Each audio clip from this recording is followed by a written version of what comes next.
అంటేనేమో అంతులేని వేదనేమో ఆడపిల్లను కదా. మళ్ళీ తిరిగి అడుగేసేది వచ్చిపోయే చుట్టూలానే. నేను పుట్టి పెరిగిన ఊరికి ఇంకా పైన పొరుగురిదాన్ని. కట్టదాటి గంగ నేడు కంట పొంగెనే. ఎంత ఎంత యాతనో ఎంత గుండె కోతనో ప్రాణమోలే పెంచుకున్న పిచ్చి నాన్నకు. దూలమిరిగి భుజముపై పడిన పిడుగు పాటిది. ఇంత కన్న నరకమే లేదు జన్మకు.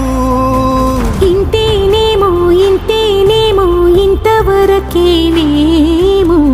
ఈ ఇంట్లో నా కథ. ఈ